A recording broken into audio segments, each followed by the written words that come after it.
I'm going to go a little bit slower because I pushed and rushed too much this afternoon. It didn't come out right. No, this is going to be it.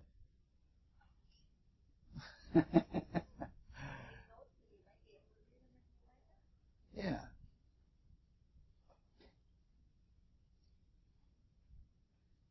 My mother, who knew me from a little baby all the way up into my 50s, knew my archetype because various patterns of behavior or the ideas or principles that I used in my life were manifest at different times in different ways.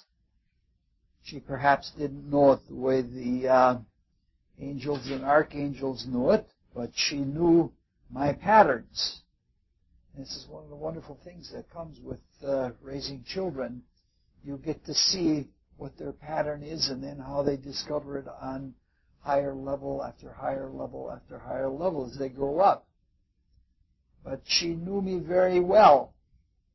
And if I heard it one time, I heard it many times when I was growing up. She would say, "Richie, your eyes are bigger than your stomach."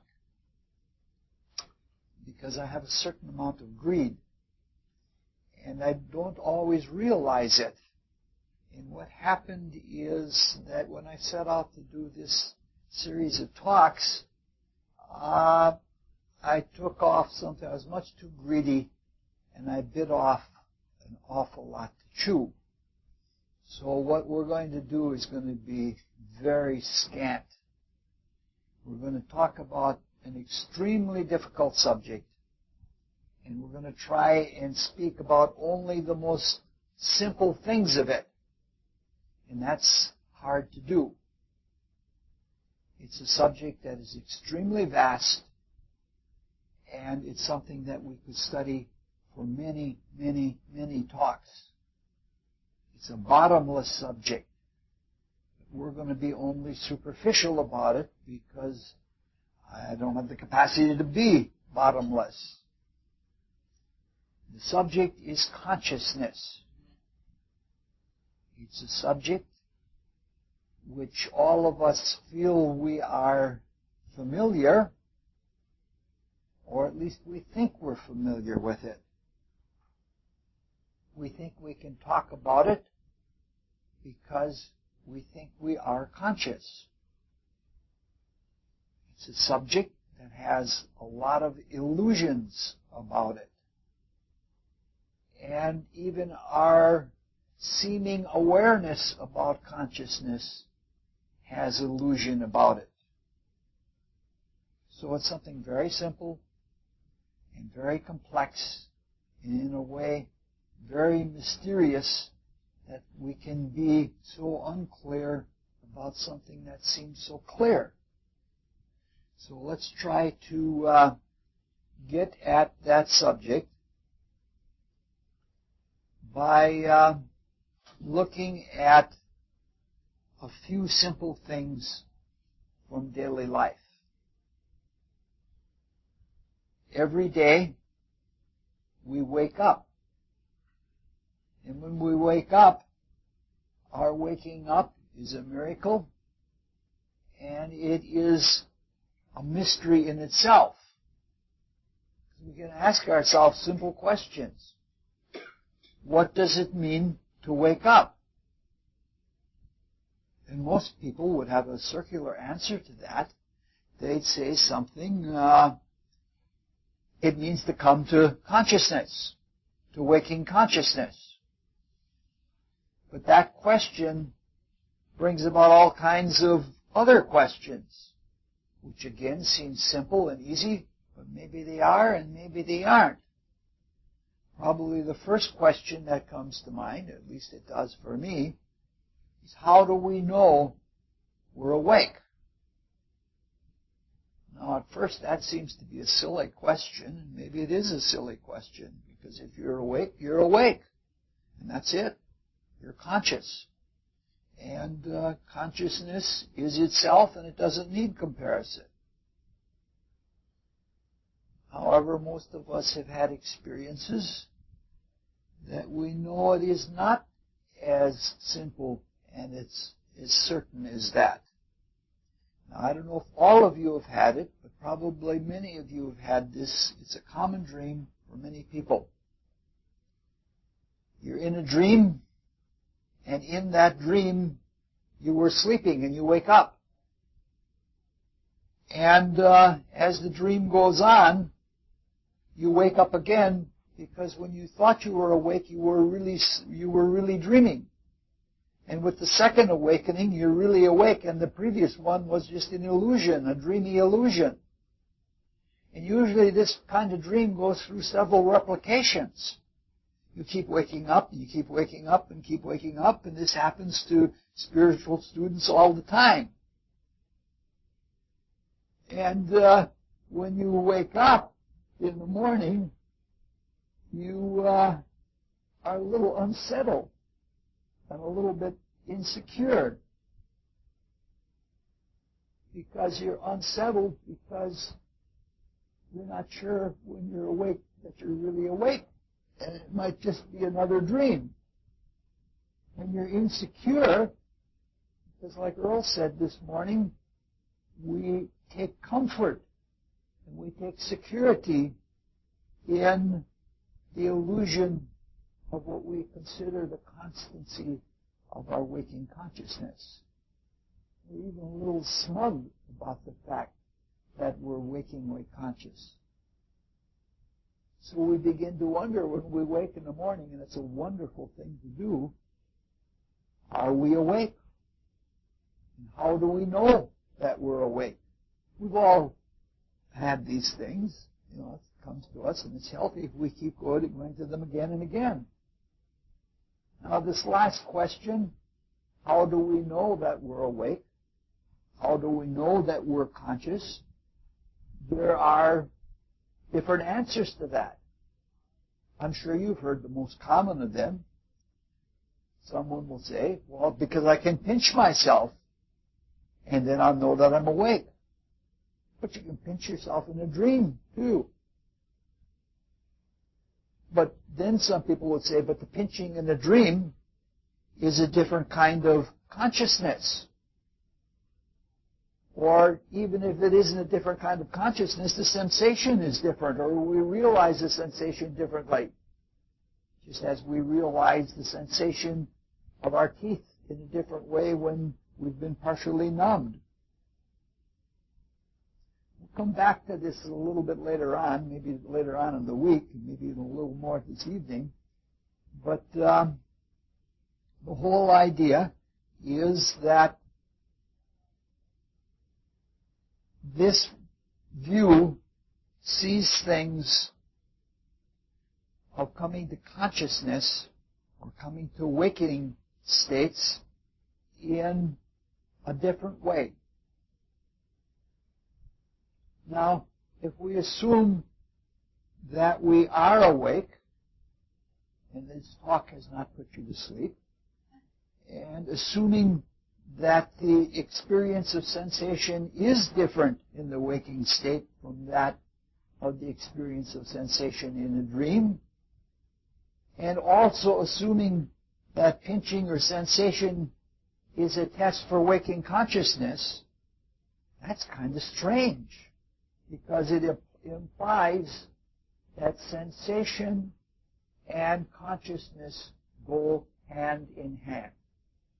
It implies that we only know consciousness if we have that sensation. Now, that's something quite odd. If you think about it, this is, can this be true? Now, a lot of people, including materialistic science, seems to think that this is so. That unless we have material sensation, unless we have material experience, we're not consciousness. But then what about sense deprivation? You can be put into a wakeless state with no vision, no hearing, no tactile sensation, no smell, no taste. And you can still be wide awake in your consciousness. In some cases, it's more wide awake than normal. So that brings into question right then and there the whole idea that pinching yourself is how you know that you're awake. That sensation is truly a test for wakingness. So it would mean to say that for us to be conscious, we would have to have a physical body. Without a physical body, there would be no consciousness, no waking consciousness. Now, there's a lot to that. We're going to find ourselves in an agonizing way coming back to this again and again. This is just an introductory talk, and it's terribly tedious. If it isn't by sensation that we know that we're awake, or that we're aware, or that we're conscious, how do we know? Some people would say because we have the waking experience and we can share it with somebody else. If a car goes by, we can say, yeah, we both saw a blue car. And you could say that maybe this is a dream too, and that the other person in the dream is also part of the dream, part of your creative imagination in the dream, and that you aren't both sharing a car, but that's stretching pretty far. So if you say that you can prove your consciousness when you have an experience, and you can share it with someone else, and that outside person gives you an objective view that you are awake, they can verify it to you. Now that's also quite curious. It would seem to imply that the only way that we can really know we're awake is if there's somebody else to be awake with. And that's, it's very paradoxical. If we carry this to the ultimate, if we reverse as above, so below, and carry it to the ultimate, we would say that God is only awake when there is a creation that can share the consciousness of God so that God knows that it's awake through the consciousness of that within itself. Now, some theologians and some philosophers think that's true. And possibly it is, but it certainly makes things curious. Because what happens is, some people think that the deepest and the best consciousness is when we're away from everything. Not only sensory experiences, but from the sharing of others. Where you go deep, deep, deep within yourself, and you're very, extremely conscious, and it doesn't need somebody else. And it doesn't need an external sensation. So these are things that all are worthy of our consideration, because we're really trying to find out if we are conscious, how we are conscious, and what we need to know to be conscious. Now, in relation to other people, sometimes we're very much awake in the heat of an argument. Things come to us out of the urgency, out of the necessity. We draw on our inner research, on our inner resources to bring out an argument, and we really do have a heightened state of consciousness because of the other person. Sometimes we have our highest states of consciousness when we discover something together with someone else, like in an artistic experience or reading a poem together, and both people intuitively come to this understanding of the truth at the same time. That does happen. But still other times, when we're away from whoever we've been arguing with or doing creative work with, and we're all alone with ourselves, and we say, wow, I should have done that, I should have said that in the argument, because when we're all alone by ourselves with nothing bothering us, then we can see the truth better. So there is a lot of room for argument, for all of the things, for determining whether we are conscious or whether we are awake or not. Whether it requires other beings or whether it requires sensation, we have to find some kind of criterion for consciousness. This is the sort of thing we do in our morning concentration, because that's all about coming to consciousness. Now, surely by now all of you have had quite enough of this, because this kind of way of looking at things is pretty tedious, and it's pretty, how did you say, frustrating, because you keep backtracking, and a lot of things that come from the region of abstract thought are that way. They're all too philosophical. And at the same time, probably all of us, inside of ourselves, as we listen to this, we're sure that we're conscious. But we just can't prove it. Or we just don't have the words that we could transmit it. Even though it could be said that we're under an illusion and we really don't know something unless we can demonstrate it or express it. But here we run into even funnier things, because it's paradoxical that we may be able to demonstrate it or express it, but if the recipient is incapable, is not conscious enough, there's the word again, they won't get it. And so we don't know whether we're really conscious or not in that way. Now, there's a lot more that we could say about either the argument from sensation or the argument from shared reality, but that's all too tedious. A few things more we're going to say about some attendant matters, and we'll come back to those topics when they come to relevant items that we're trying to reach. What we're trying to do is, in an informal way, come to an understanding of what consciousness is and to awaken our consciousness.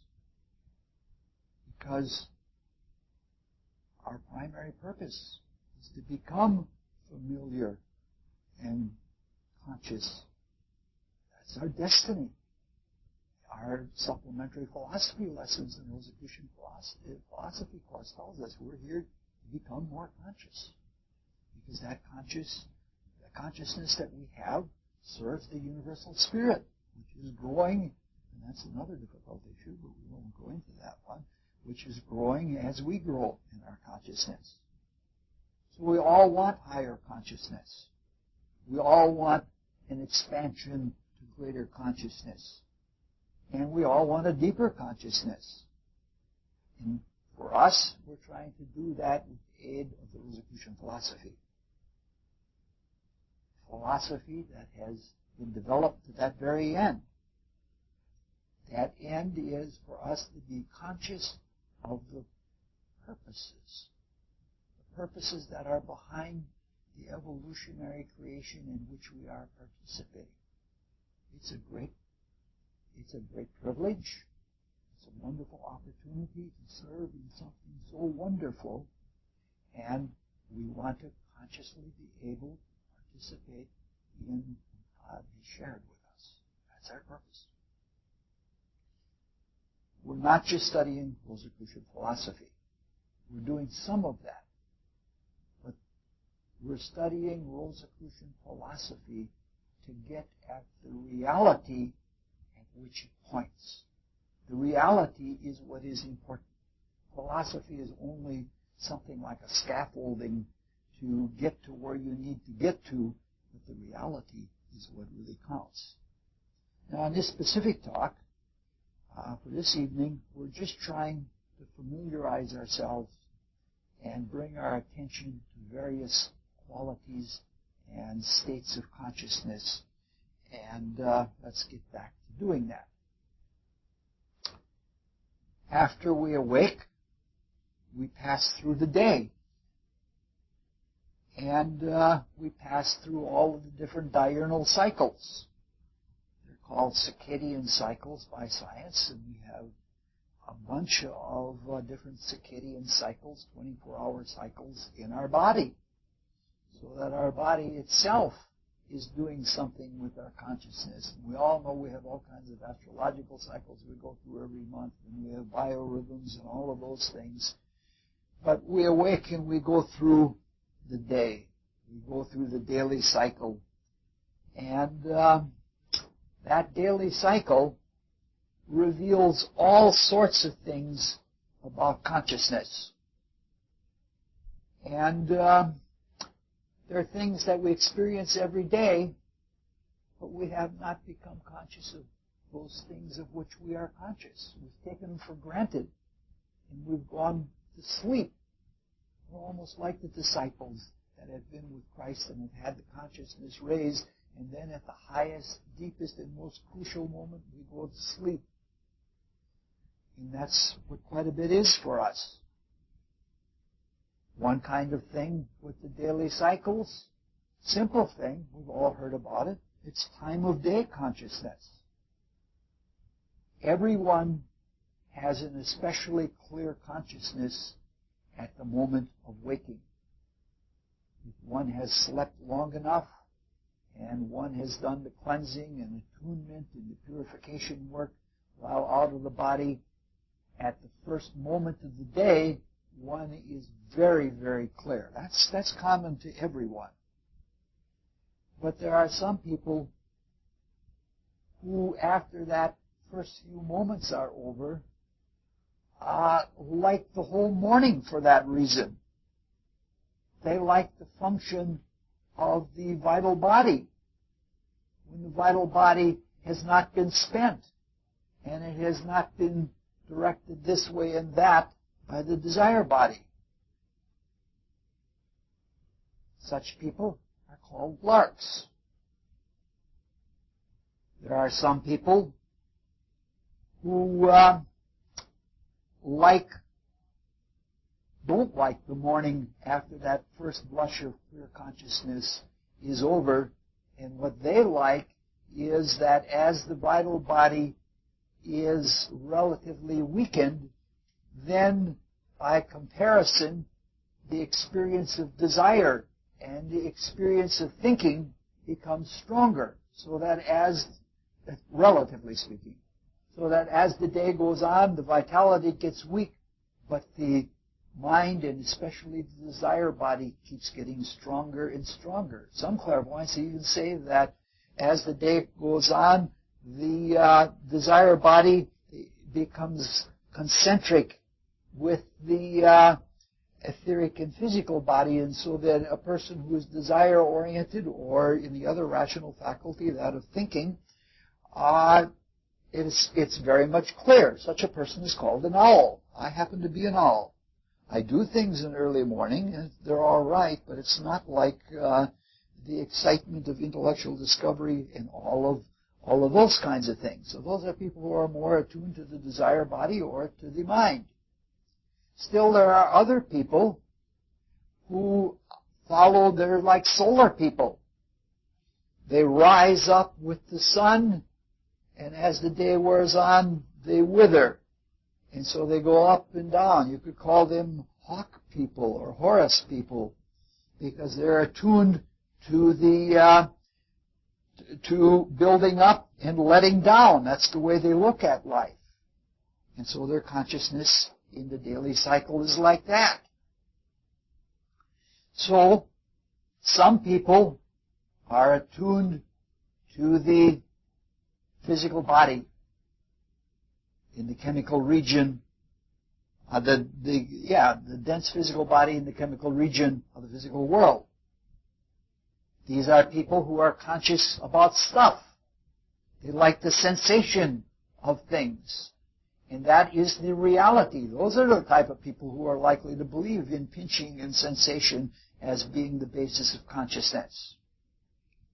Other people are more attuned to the vital body, and they like energy.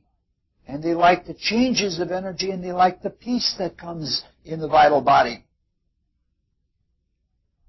So, some people are attuned to the complex of the physical etheric. And those are the people that are morning people. They are larks. Other people like the desire body and so on. It follows that kind of pattern. Now, some of these things you can actually find the consciousness of people indicated from simple astrology, very simple astrology. For example, people who have a lot of influences, sun, ascendant, something like that, a lot of fire sign influences. We talked about it this afternoon in the astrology talks. They are people who are very sensitive to light. Very sensitive to light. And if you find people who have seasonal affective disorder, like when the days start getting shorter, they go into depression. So you find that those are often people who have very strong influences in fire sign. Other people are more attuned to soulful activities. For them, the dense physical body and the vital body, those are just foreground activities. The real activity is what's behind. And they, again, go for the thinking and emoting. Now, there are several very simple points that we can make about this without getting into too many technicalities or complexities. One is that even though at any given moment consciousness seems to be uniform, it probably is not so. In fact, personal history seems to indicate that it is not so. There are times that we are more conscious than other times. Our consciousness is elevated. We've all experienced that. There are moments when we realize things, and not because of forgetfulness, but an hour later, we can't understand what we realized before. It happened to me a lot in my youth because I took a lot of mathematics classes. And you could follow along with the instructor, and he was proving a theorem, and he'd go one step, and yeah, it was beautiful. And then you get back to your room, and you'd study. And how did you make those steps? You see it at one moment, and then you don't have it. A second point about this is something we began talking about this afternoon. And that is that to some extent, consciousness is flavored. We have just noted how each of the bodies, the dense physical, the vital body, the desire body, and the mind, each has a flavor that's all its own. But within each body, there is also a spectrum of different flavors of consciousness. The world of thought has all kinds of color in it. And the desire world certainly does, but the colors are different kinds of colors. And they represent various states of consciousness. So, we can even be aware of different states in the vital body. It's happened to some of us who've ever been in a shock or in a mild trance. We have to be very careful because sometimes our exercises take us out of the body and we're not quite ready to be awake on the other side. We're in like a semi-trance kind of state if we're not careful. Consciousness in the desire world is very flavored. Our consciousness in the desire body might be of sadness in one moment, in jubilance in another moment, or anger or affectation in yet other moments. That's what we're trying to look at in the afternoon talks, to be capable of recognizing the different flavors of our consciousness in our desire bodies. Because if we understand how our desire body works, if we can see how it works, we have a better chance of taming it, of bringing it under control so that it doesn't desire what it wants for itself, but that we can use the desire motivation principle to serve the Spirit. And the more conscious we can be of that, the better it is for us. And that brings us to another thing. The fact is, our consciousness in the desire body, even of our own desires, is relatively crude. We may be going through all kinds of emotions and not be aware of it. You can see evidence of it sometimes. You look at a person's face and you can see all kinds of expressions passing across the face, yet the person is not completely consciously aware of them. This is mentioned by Max Heindel. He says there are all kinds of changes in the desire body, flashing colors and this and that, even in a person who seems to be rather sedate, at least in awareness in the physical body.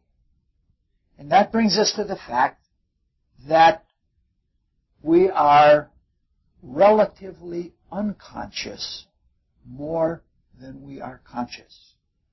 If you bring anything away from any of these talks, that is an important thing. We need not pride ourselves in our consciousness because we are more unconscious than we are conscious. I am exceedingly grateful for the consciousness that has been given to me. Exceedingly so, but I realize that it's very small. It is very painful for people like us, more painful than seeing people suffering in a hospital, to go to a mental institution where a person cannot be clearly and awakingly conscious, or to see someone who's intoxicated and they can't see the truth. When we see those things, we become very thankful for the clear waking consciousness that we have, small though it may be. I'll give an example. At one time, I was in Chicago I was having dinner with two friends, and one of the friends was an exceedingly good, he was a composer of music, he was an arranger of music, he was an orchestrator of music, he was a conductor of a very fine orchestra, and he was a musical critic. And the restaurant we were in was in a Whole Food store. It was a really nice restaurant, and they were playing good music in the background, much better than you normally hear in the background in a restaurant. And I was enjoying this, and then all at once this man starts pointing out things about the music, about the balance between the trombones and the other thing, and he pointed out what was good about the music and what wasn't good about the music. And at that point, I was astounded at how I was listening to something and enjoying it. I really wasn't hearing it. My consciousness wasn't there. That's the funny thing. Consciousness is like Christ. Simple people can appreciate Christ in one way, and profoundly deep people can appreciate Christ in another way. And music is like that. You can enjoy the music, whether you're just, liking the ditty, that is the melody, or you can do it on the level of this man. It was just, and everything he said was true. Because when he said it, you could listen and you could hear that. It was like having a skin ripped off of your ears. It's quite something.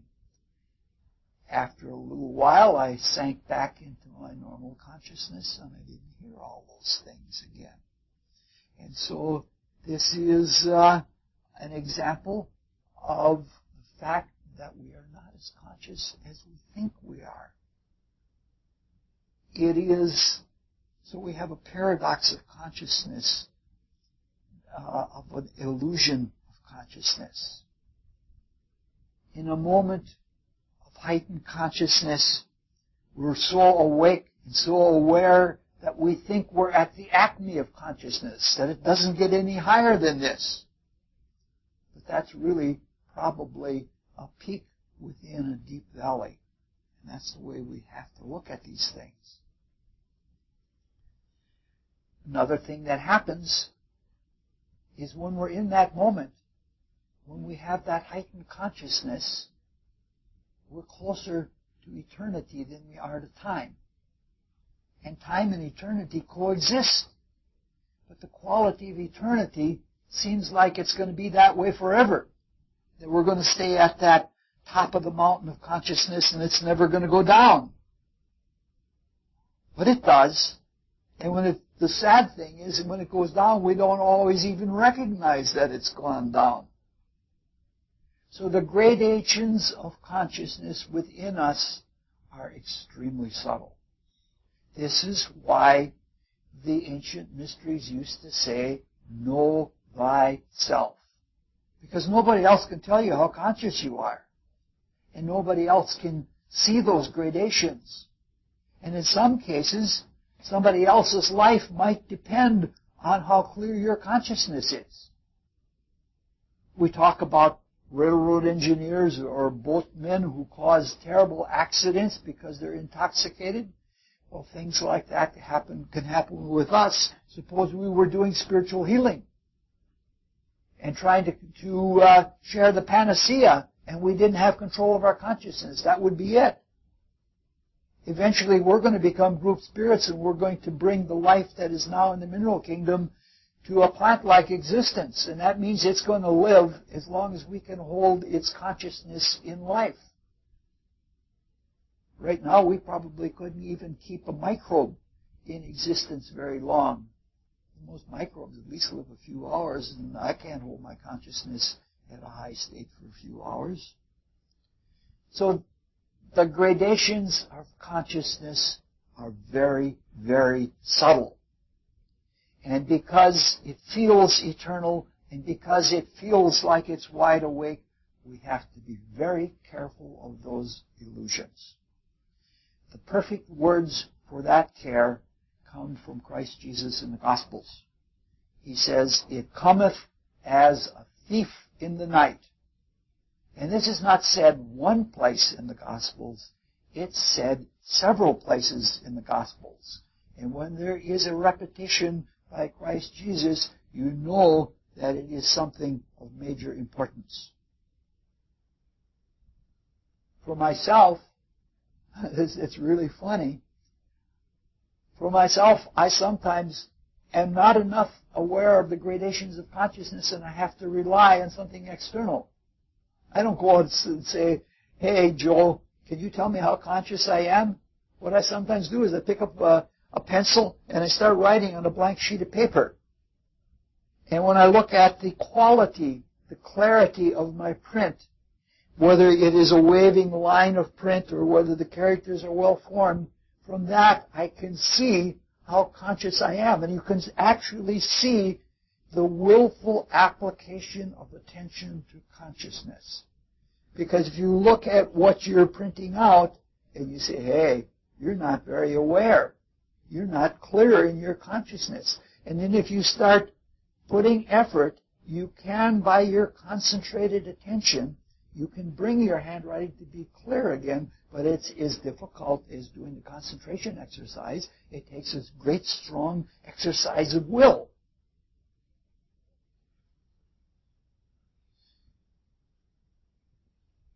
Much of the enhancement of our consciousness is auto-generated. That's why we have spiritual exercises. The spiritual exercises are not something that we do and then we get rewarded with clairvoyance or something like that. The spiritual exercises are exercises for us to learn how to become in control of our consciousness and direct our consciousness so that we can wake up more to it. There are a lot of things that pass before our outer eyes and our inner eyes that we don't see, basically because we aren't looking for them. Often we don't intend to be more conscious. This should be at the front of our mind every day. That should be one of the primary questions we ask ourselves in our retrospection. And for me, the answer is a very shameful answer. Was I trying to be more astutely conscious every moment of the day? Was I looking for that which comes as a thief in the night? And the answer all too often is no. We aren't always looking for the things. There could be many new things right around us that we don't even notice, because we aren't trying to be conscious. We accept that this is it. The reality that we have around us is so convincing that even if it's only subconscious, we begin to think that this is it. Max Heindel did experiments. He did experiments with people that he thought were reasonably conscious. And he would put himself or part of his body between a person and a lamp, just like this. And he would make his body more and more dense until it was almost opaque. And he could not believe that people could not see what he was doing, people in the body. And it's because we're not conscious. It's because we're asleep. We aren't looking for the fact that there might be something like that there. It's pretty funny. This brings us to another mystery or another point about consciousness and unconsciousness. At the end of the day, we fall asleep. And there's as much mystery in falling asleep as there is in waking up. It's a childishly simple question, but you can say, where does the consciousness go when you fall asleep?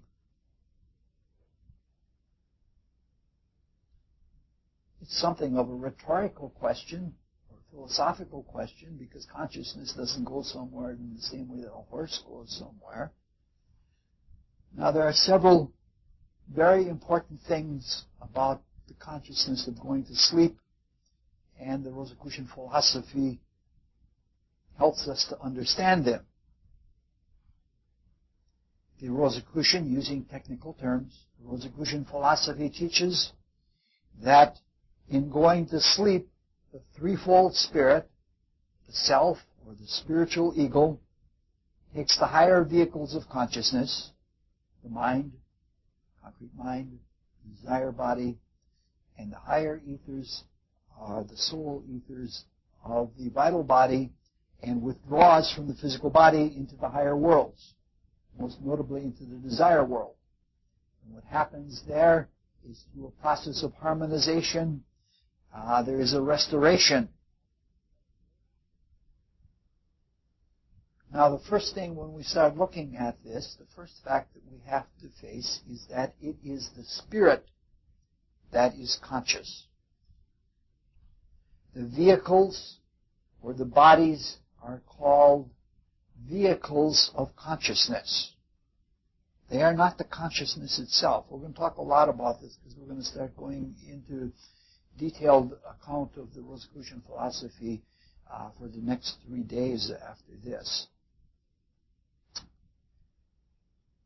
So the bodies are vehicles, and they bring through experiences, or they are manifest in experiences, but it is the spirit that becomes conscious through the experiences, and that it is the spirit that is conscious in its vehicles, not the vehicles themselves. They do have some kind of a small, I guess you'd almost call it elemental consciousness in them, because the vital body has a character, the desire body has a character all of its own. But the true waking consciousness is in the spirit, not in the bodies. All right. A second thing to note is, at this point of evolution, how dependent the spirit is on the dense physical body for waking objective consciousness. We're back at Pinches again.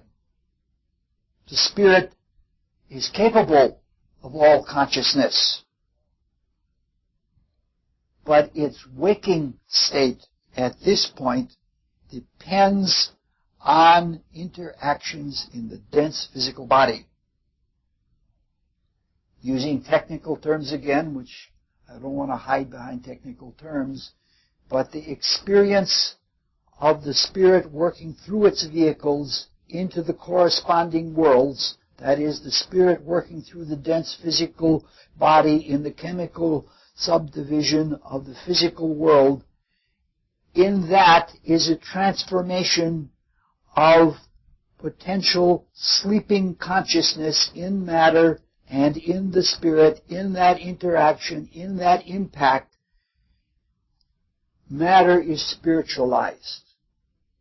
And that spiritualization of matter takes place through an intermediary state which is called soul. And the soul material that comes through the dense physical body is called conscious soul. We're coming back to this tomorrow. We'll just go through it real quickly now. We can have higher experiences in higher bodies, but for the most part, is dependent on our experience in the dense physical body. This is of highest importance. This means even if a person is comatose and merely metabolizing, it's still going through all of those millions, and I mean millions. Like in the time that I said this last sentence, every one of us has probably made 3 million red corpuscles. It's astounding if you study physiology that most of what we're doing we're not conscious of. It's an unconscious activity, all the transactions that transpire just in our dense physical body alone. So that even if that person is in that coma, I'm not saying that you should do everything possible to keep somebody alive, but if somebody is in a coma like that, the spirit is learning anyway. It's learning through the biochemical processes, the interaction with the dense physical body and the chemical region of the physical world. This is something that's going on. It gives me great comfort when I get lazy and take a nap or an extra nap in the daytime to know that the spirit is learning something anyway. So when the spirit goes to sleep, or when we go to sleep, the spirit is withdrawn with the higher vehicles, and it's refocused into those higher worlds. But we're not conscious in those higher worlds. And our waking consciousness then is limited. Here is where we can be wide awake. All right, we've already seen a little bit about the subtle relativism of consciousness. We need to look at it a little more. Consciousness is not absolute, even though it seems so. We are more or less wakingly conscious, and we have more or less flavors of consciousness or other qualities of consciousness. And we can prove this to ourselves. We can prove that we are not always awake or awake as we think we are, without even thinking about all the miracles of physiology that are going on. Now, because we are relatively unconscious when we're asleep, doesn't mean that we don't have remarkable consciousness in our higher bodies. A genius can still outthink an idiot even on a bad day, because the genius has that remarkable development. And that's how it is with us when we sleep at night and in between lives.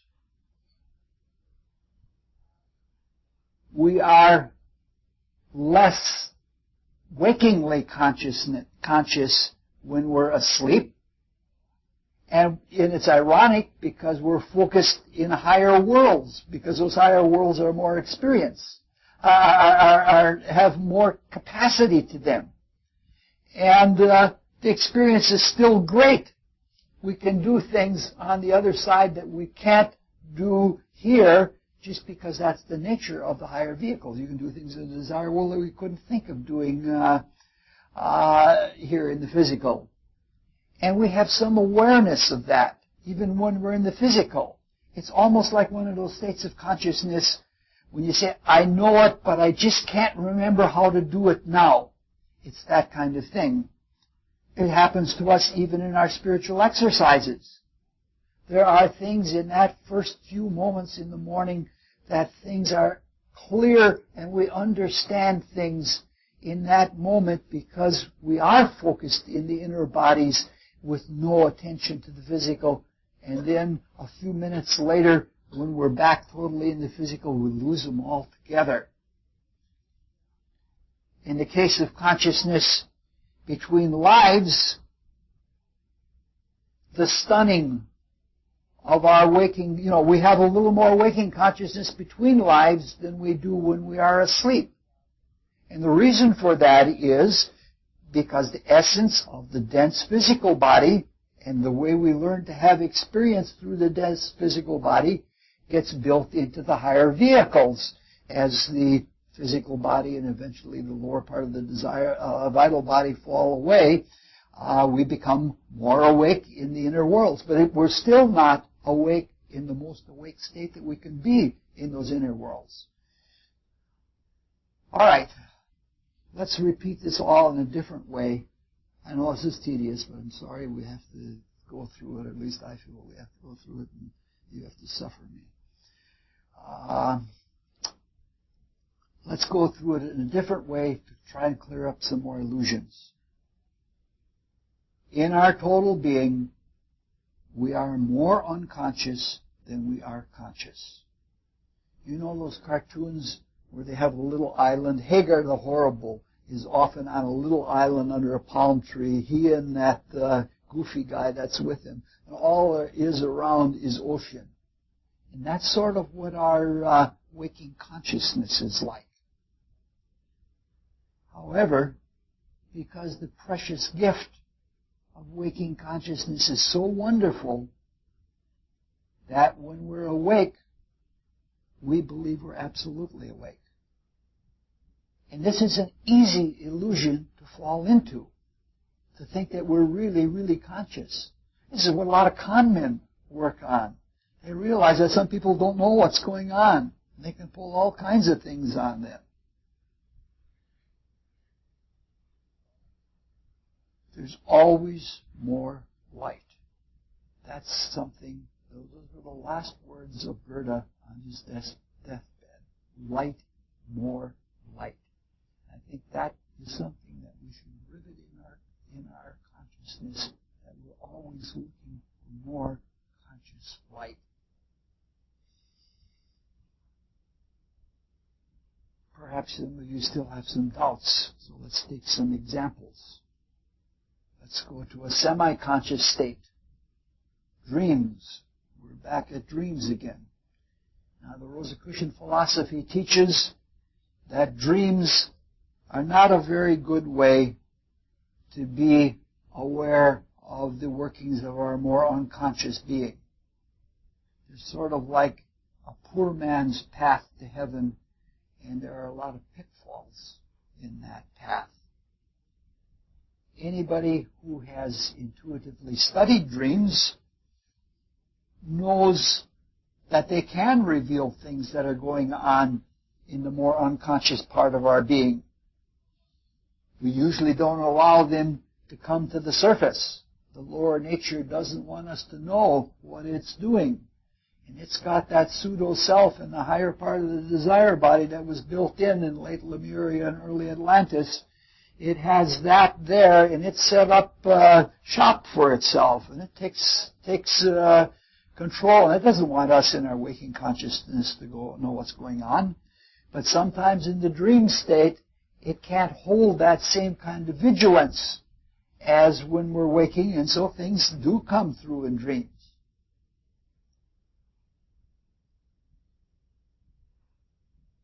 This is something you can learn things about your unconscious nature, and you don't have to rely on any authority. Find it all out for yourself.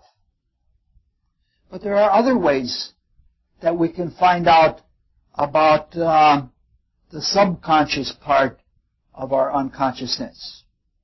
That we really do have something that works maliciously in us. I've had it happen to me, and I'd be willing to bet that at least a good half of you have had it happen.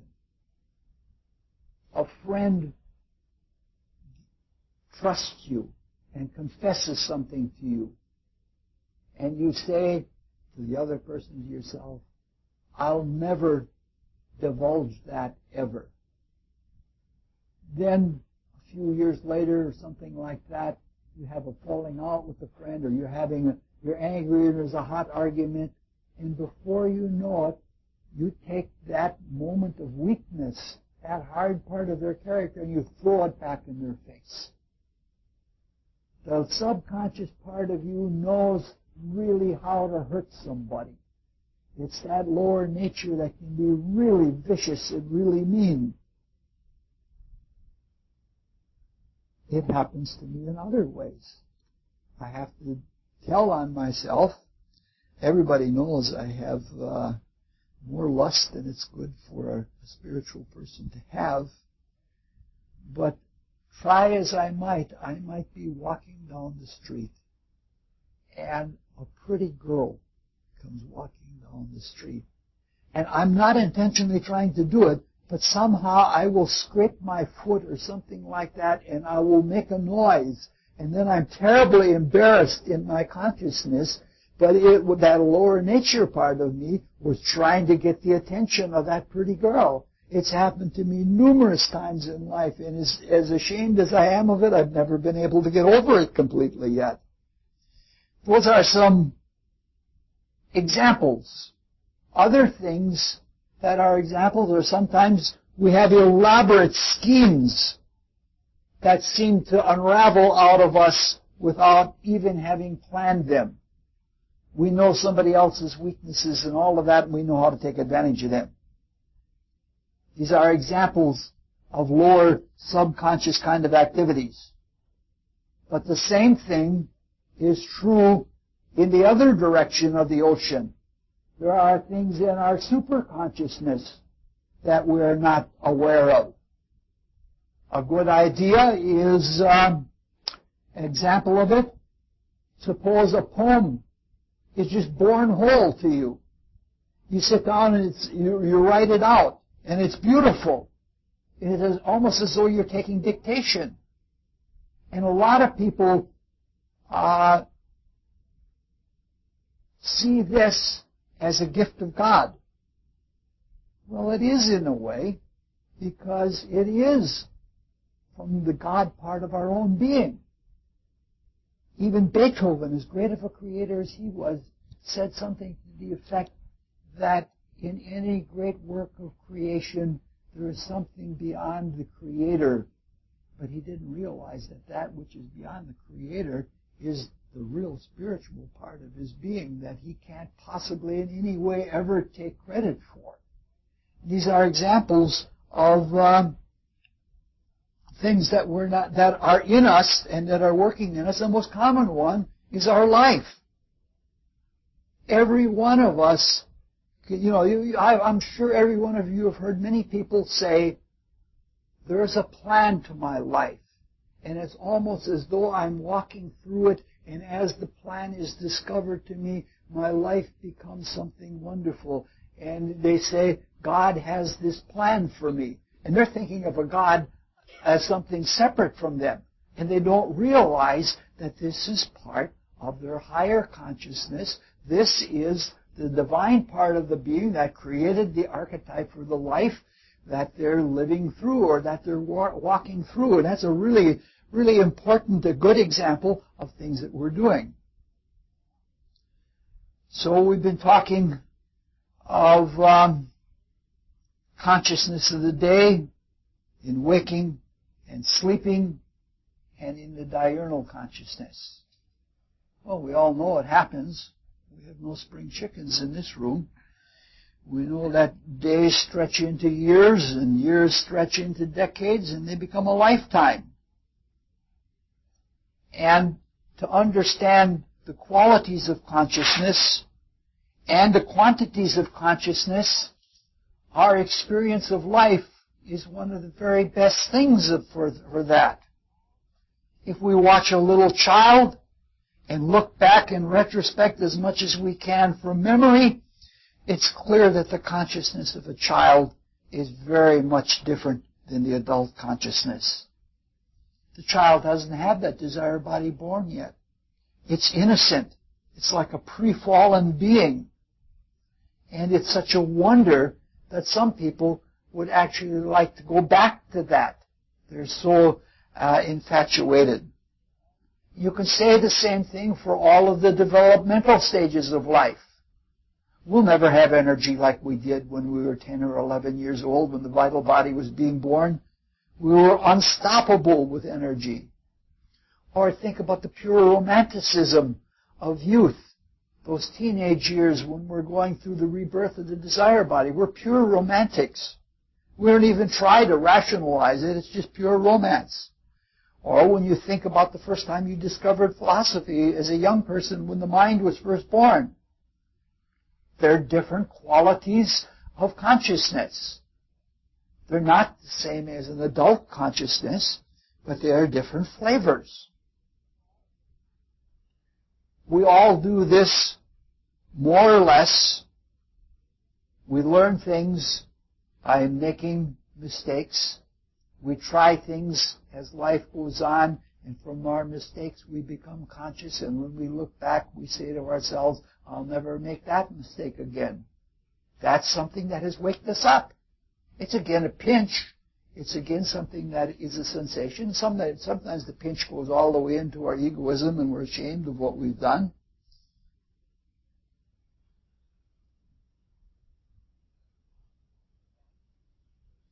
Older adults, and almost all of us qualify that now, we experience something much different yet. Every year that we get older, it's like we're conscious of more and more. It's like the latter part of life is a retrospection unto itself.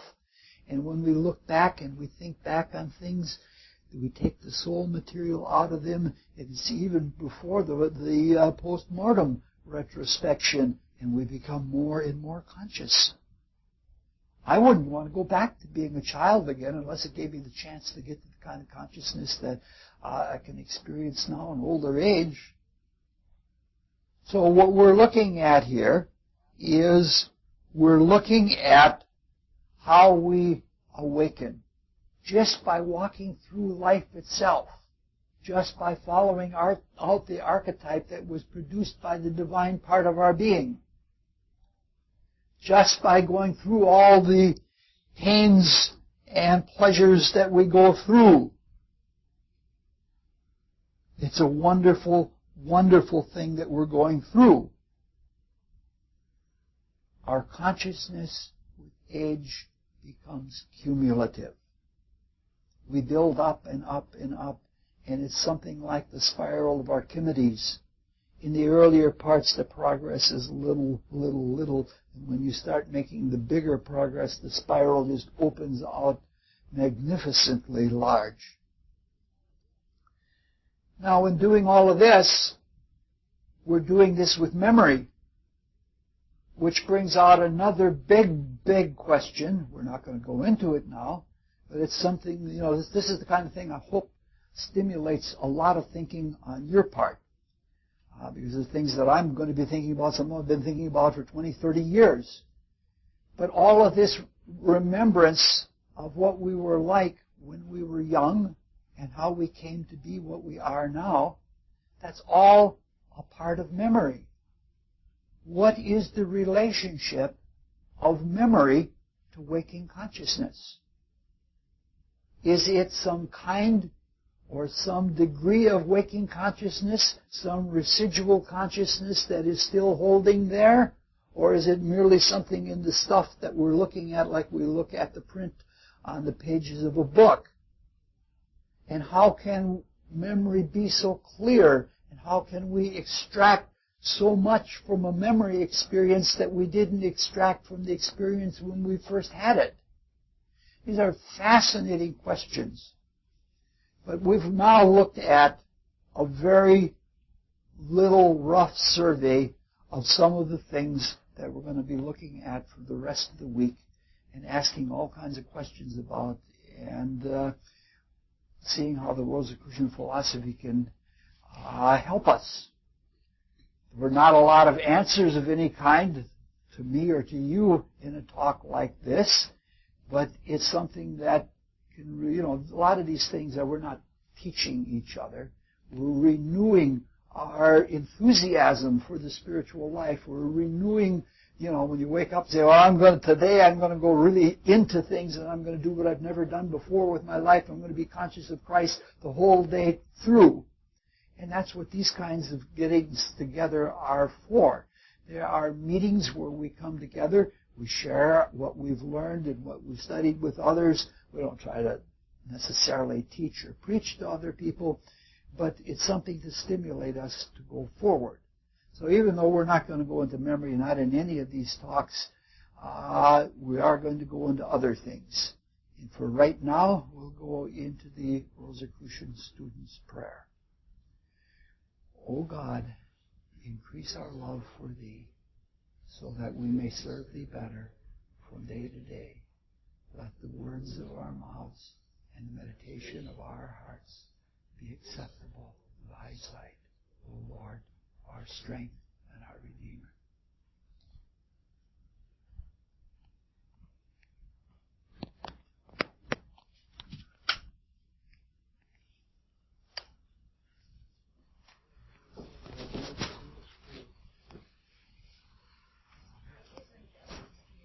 What?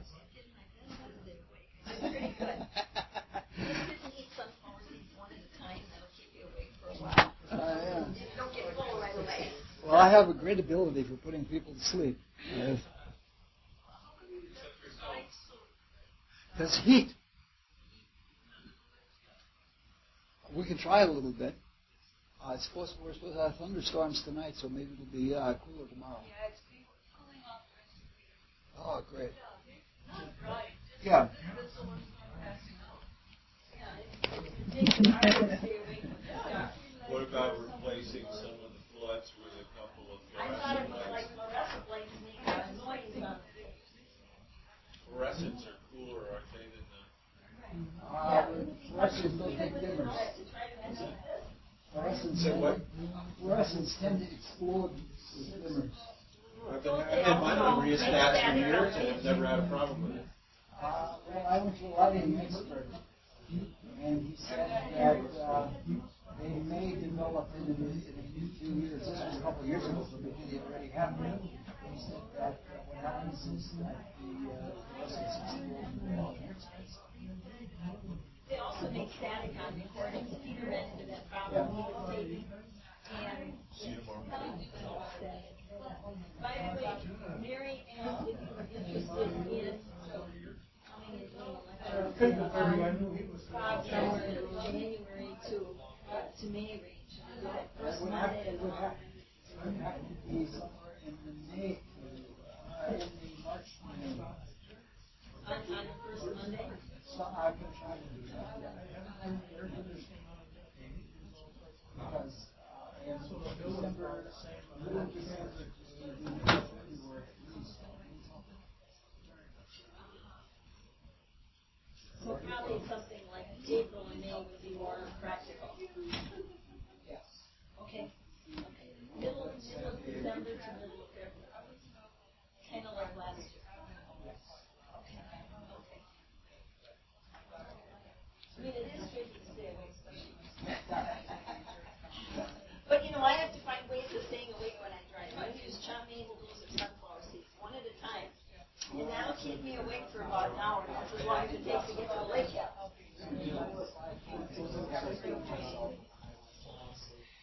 Yeah, driving long stretches and back. Sometimes just short drives you can even do it.